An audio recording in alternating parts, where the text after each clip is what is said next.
The zombie apocalypse always seems to manifest the craziest scenarios and weapons. The Dead Island 2 has more and crazier weapons than any other to help you slash or blast your way through the zombie hordes in what seems to be an endless amount of ways. But what if we used one way? One way that no one ever sees. One way that no one ever even thinks about using. Just your fists. You're a naughty little zombie, aren't you? Jesus Christ. Who's got the grippers out? You grippers? No! Get that out of my hand. What on? Oh, a blue weapon. Stupid zombie.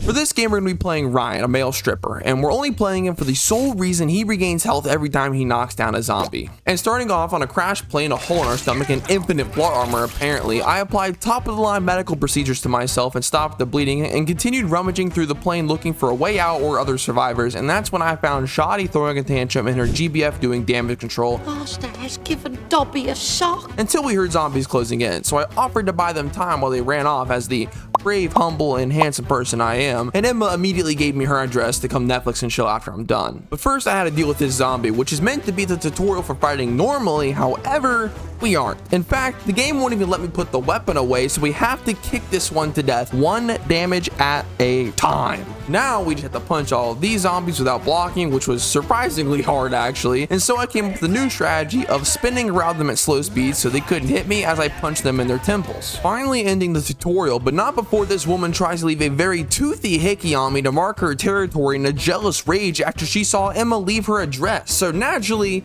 we ran away because women are very scary. And after running through the night, we finally arrived at Emma's crib where we gave Michael a little striptease for letting us. Is that? Wait a minute, you're not. You're playing GBF to get the sleepovers, aren't you? Now you're trying to get rid of me because I'm blowing your cover and moving it on your girl. But as I tried to confront Michael, my body just gave out from running and slaughtering zombies all night long. Just to wake up with Emma having me handcuffed. I mean, the treadmill is kind of a weird place to do it, but our moment, it didn't last very long because Michael shockingly couldn't handle some zombies on his own and my assistance was yet again required. So I take control of the situation to show off for Shoddy once more, and it's here that we learn our first necessary move of the campaign, the drop kick. Since the drop kick guarantees we knock down any non-alpha variant zombie, which means since we're playing Ryan, guaranteed health regen. Very nice, yes? But what's not nice is after returning to share the great news of my heroic deed, Sam B, Emma's ex, shows up and he's not happy I'm trying to move in on Emma, but we get over it because we hit level 4, unlocking the ability that if we time a block, we can counterattack and regain even more health for it, being the single reason this challenge is even possible. But moving past that and ignoring my own excitement and being the gentleman I am, we check on Emma, who's giving up on surviving, so I decided to go find help at the nearby evacuation center, but Sam B's trying to scare me off, saying if I tell them I'm immune, they're just going to experiment on me or something like that, and he obviously just wants to be the hero himself. So I left anyways, bending over all the little naughty zombie bussies along the way, and this is where I get a taste of how hard this challenge could actually be with my first kill 'em all room. Dead Island 2 really loves to make up any kind of reason you have to kill all the zombies in a room before you move on. There's some strangers' friends that we just met and they don't want to see them suffer. Kill them all.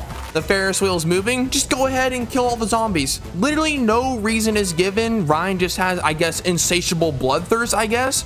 Kill all the zombies. And surprise, surprise, large hordes in a small area with fists only makes this run really hard. For a few reasons too, actually. There's basically no iframes in Dead Island 2, so a well-timed swipe while drop kicking for health, I could end up losing more than I even gained. There's no damage threshold either, so if I get surrounded by 5 zombies and they all swipe at once, I get hit 5 times at the same time, leading to instant death.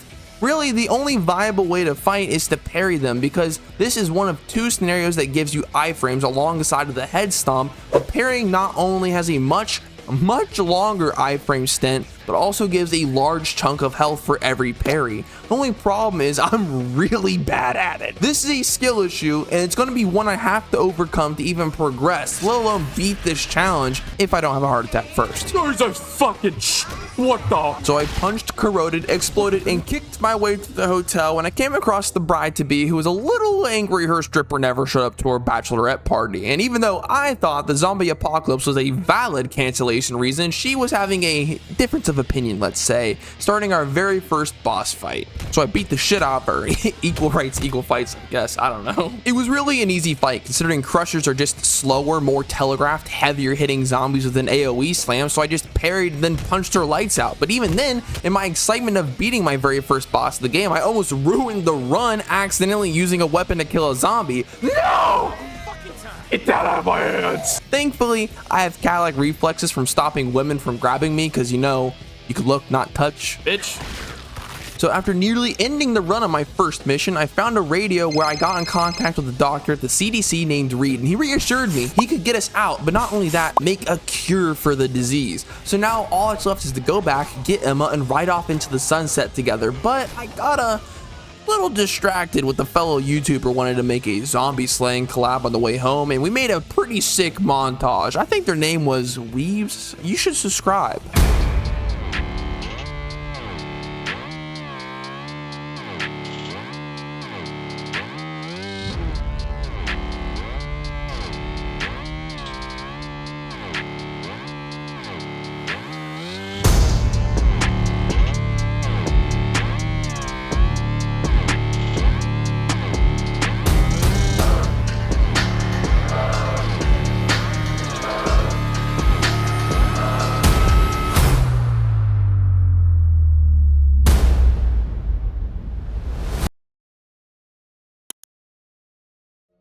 Finally home, I rushed to see Emma to tell her all about how we can live happily ever after together with the zombie vaccine, all just to find out her and Sam B have been getting a little freaky while I was out saving the world, and Michael ran away because his GBF cover was blown, but she still cares about him, so I have to go find him before we can go. So I set out to Michael's house in Beverly Hills, where I start to discover I'm kind of cracked at the video game, because I was taking on 2 crushers at once along with several normal infected, and I was getting really good at this parrying mechanic, and the game is becoming much easier. Not only because I got good, but to this point we've met shock variants with shock novas, insect swarm walkers with bugs that attack you, grenadier walkers with bombs strapped to their chest, and crushers with AoE slams, 3 of which can damage or knock over other zombies, and learning to use them to your own advantage strategically became evidently invaluable. So after busting some zombie skulls, strategically of course, we busted into Michael's house and found a paper trail leading us to his neighbors, where Michael must have also apparently busted. The trail didn't end there, and we continued up the hill till we found his friend, which pointed us to the movie set at the top of the hill, and let me just say, this place can suck my ass. There are several times where opening a door or pressing a button just releases a massive horde of zombies, and it looks like a Black Friday sale at Hallmark, and I'm the last crocheted shawl all the 7-year-old grandmas want. So I punched a hole in their skull, but this wasn't the last of my worries. Even after pulling their oxygen tubes out of their noses and taking their hearing aids out, rendering them non-lethal, I couldn't figure out where to go, even with the game taking pity on my smooth brain and marking it for me.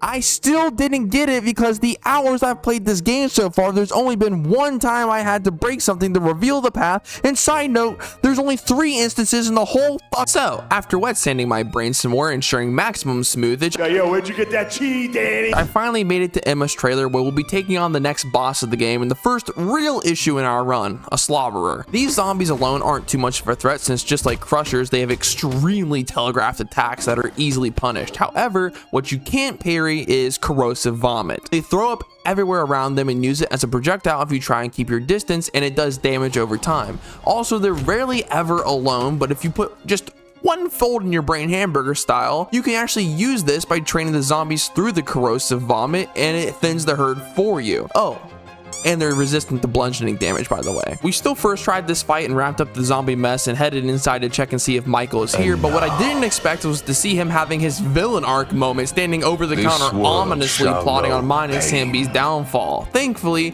Sam radioed me, breaking the tension, saying he found a gun stash and needed my help raiding it to provide the group with more firepower, so I left Michael just to brew and sulk alone, half hoping I just never see him again, while heading over to Sam, bending over more zombie cheeks along the way. Finally meeting up with Sam and Ronnie outside a house of a famous hunter, where we take yet on another boss, introducing the Screamer. These alpha variants may not deal the most damage, but god are they annoying. Whenever a Screamer screams, they summon zombies from every crack, crevice, and glory hole on the map, and any zombie that's already summoned gets enraged, dealing more damage, making this easily the most annoying zombie in the game, but also a blessing in disguise for later. After fighting off countless of her parasocial lovers, I finally made a break for her, where I learned if I see her winding up to scream, I simply just shove my dogs in her throat and she stops screaming and starts yeah, no, we need to delete that. Stunning her and preventing any more zombies from spawning, and if she is able to get the scream off, she's actually put into a vulnerable state like the Crushers are when they're on their knees, and she ends up taking increased damage.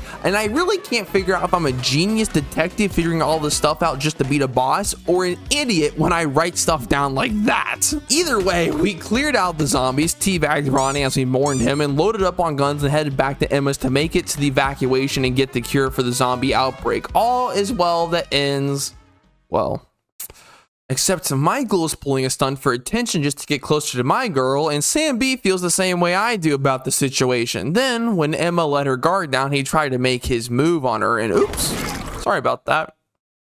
Desk pop. For whatever reason, after blowing her best friend's brains all over her ceiling right in front of her, she got all upset and kicked me out, which is simply just an overreaction, to be honest, and I'm tired of waiting on her to make up her mind on what we are anyway, so I'm just going to head to Venice Beach without her.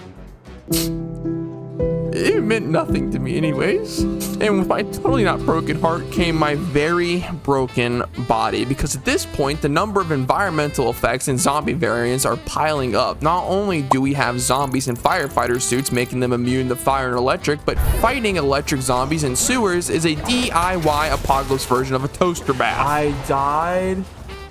What? Not to mention the exploding flesh sacks of bone shrapnel left behind by a new variation of a slobberer called a putrefied slobber, but also bursters who shockingly blow up. This is also where we meet my best buddy in the whole game, Patton. I love Patton. Patton's like a lost, abused puppy that loves movies and experimentation. He's still the best boy though. I will tolerate zero Patton slander in the comment section. Patton also directed us on which path to take in the sewers to reach Venice Beach, where we found out the army has been dumping corroded melted zombie liquids into the sewers, and it became one cohesive animalistic instinct amalgamation of flesh that causes earthquakes, destroying human infrastructure that's like an ecosystem of zombies, like how a reef is for fish. Are those grippers? Gilf grippers? Is that Jamie Lee Curtis? And why is she asking about awakening something in me? The only thing she's awakening right now is my foot. She threw me in a fleshy pit of zombies, and not the good kind either, and I may have lost my cool after she was teasing me with the dogs and massacred all the zombies inside, unlocking our Fury ability. And oh my god, is this going to be my favorite crutch in the game from now on, as I finally crawl out of the sewers and make it to Venice Beach, where I immediately saved some devil lettuce smoking hippies in a fish fry restaurant, where one of them apparently never learned the puff puff pass rule, and my zombie brethren made sure to teach him a lesson. Then, for reasons I cannot figure out to date, this guy we just met for the first time 2 minutes ago is so distraught his friends are zombies that we offered to go kill them for him so they aren't suffering anymore. And I don't get why this was the dumbest mission ever, considering his reaction was lukewarm 3 minutes ago. But I went anyways, and I found one dismembered by Patton as he's ripping out a new organ and using it as an experiment, and the other apparently learned to firebend and proceeded to teach all of his little zombie friends too. And I wish they would have just cooked me from the inside out instead of having to actually fight them, because they hit me, I take damage. I hit them, I take damage. I stand too close to Zuko after a ground slam, I'm on fire in any of these conveniently placed oil barrels. If damaged, leak oil, allowing more fire to spread. I never died, but I felt like Sarah Connor because punching them took forever. And with the hit and run tactics I had to do to heal myself every 30 seconds, I don't even want to think about what I would have done if I didn't have Fury at this point. All just to get back to him and have him ask the most California person thing I've ever heard. Was it, you know, respectful? Yeah, you betcha, buddy. So I left, hoping to never see them again because I have such a deep disdain for this pointless waste of my time, and I finally go to meet Dr. Reed. But of course, we have to break into a military compound to do that.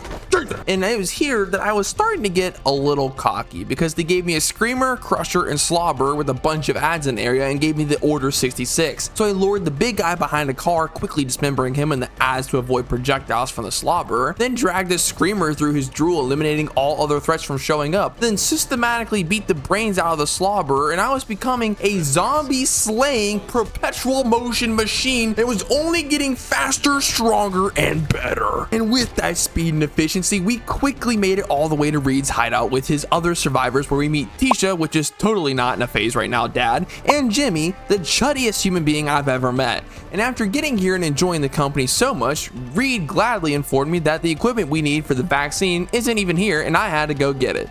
Thanks, Reed. Now on my way to CDC headquarters, where there's corrosive flesh dissolving liquid everywhere and zombies in hazmat suits that are immune to it. This is where the game heat checked the pants off of me from earlier, and the worst part was it the solvent on the map? No. Was it the zombies carrying the solvent? No. Was it the zombies that were immune to parrying? No. I just couldn't hit a block to save my life, and I was tilting beyond belief on literal trash mobs. But I finally got the sample needed, but the top secret zombie curing laptop wasn't at CDC headquarters. No. So I needed to go find the guy who was supposed to be at the lifeguard house with it, where I had so much fun playing the game and listening to whale noises at 10,000 decibels for God knows how long. I was screaming with excitement when I got to the tower, and he wasn't there. Why is Dr. Bundy at the freaking carnival on the pier with a top secret government laptop with the ability to make a cure for the zombie apocalypse? I'm starting to tilt talking about it now. I'm having like flashbacks. So now I get to venture off into the carnival, alerting every zombie in the zip code where we are with fireworks, music, and bright lights. And now I have to clear every area one at a time, starting with the Voltic Screamer, which is just a normal screamer except she killed the avatar. All I can say is thank God she was in this doorway killing all of her little zombie simp friends, because at this point in time I am one untimely death away from losing my mind. Then after clearing this room, I walk 5 full meters forward. We get stuck behind this Ferris wheel because it's moving. So we're stuck in what feels like an endless onslaught of zombies. Shock zombies are there, crushers are here, runners, and even using all of my tricks like having them take each other out and healing with iframes. The moment I saw Tubby as reinforcements, I think I just about lost my mental, because this has felt like eons. I quickly take him out in theory, thinking I handled the situation, until the wombo combo of the century rolled up. A hydration zombie, when punched in the back, leaks water from her barrel, and the shock variant right next to her. It was a DIY apocalypse version of a toaster bath. I started to try again, but that was the last straw, and I actually rage quit the game. So I slept it off and booted it up the next day, and I felt refreshed. I was actually breezing through this part so fast. In fact, I thought only half as many zombies were even spawning. But honestly, thank God I rage quit and I did, because the next part was Butcho the Clown. And this guy hurts, and I have squeaky toys for fists. He can block my attacks and regenerate health by eating corpses. I literally couldn't imagine tilted Wiibz fighting this guy, because I did this deathless, and it still took me 10 minutes. Finally getting the laptop I needed, making it back safe. Jamie Lee Curtis? Just thinking about her teasing me with her grandma grippers again has my vision turning red, until the Chudster busted in the room, chasing her away and freaking Reed out that his daughter, that's totally not in a phase right now, ran off. So I walked a block down the street and found her, and we agreed to spy on her dad, because him and Jamie were definitely up to something fishy, and it definitely wasn't the smell of her feet. So we tracked down a secret lab where Reed had been conducting human experiments on people with immunity to the disease.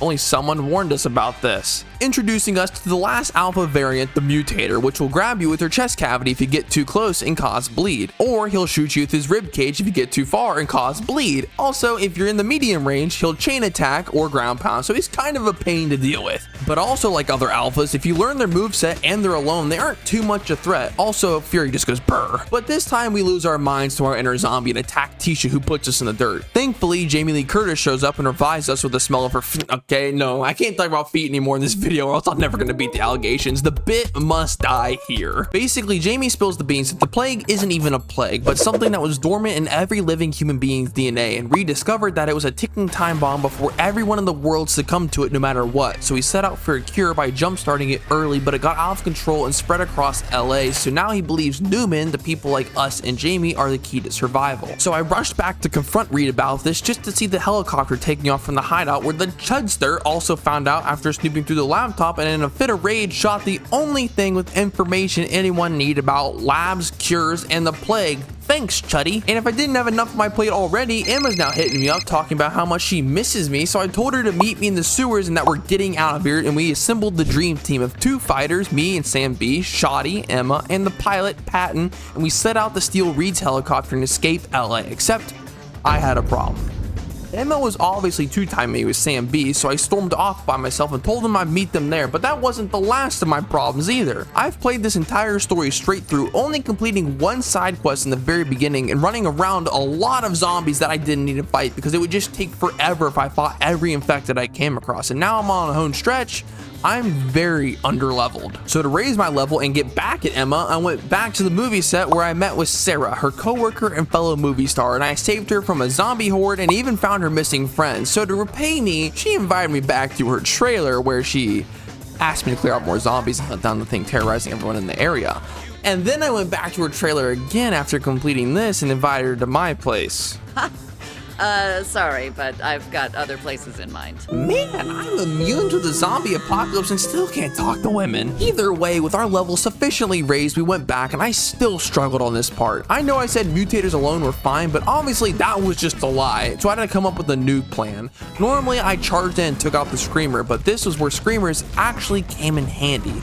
Parrying actually does 2 things now. It heals us, but it's also the fastest way to charge up Fury. So I left the Screamer alive so she could constantly summon ads during the fight, and I would farm my Fury, then go to town on the Mutator, and while fighting it, if my health ever got low, I could run away and heal myself with a zombie. Even though this method was slow, it turned this fight into a pretty easy sweep, but it did make me worry about the final boss since this random encounter gave me so much trouble. But this strategy pretty much became my bread and butter from this point on. I was just brute forcing it before, but now I just parry literally every ad, get Fury, pop it, mow down as many alphas as possible, and repeat until there's nothing left, and without fail, I marched straight to the end of game with this new form strat and was feeling slightly more confident, but just as we were about to escape, Sam B got infected. Emma begged me to get the cure, so I marched straight into Reed's office where his daughter was in a zombie transformation cup chair scenario with her dad.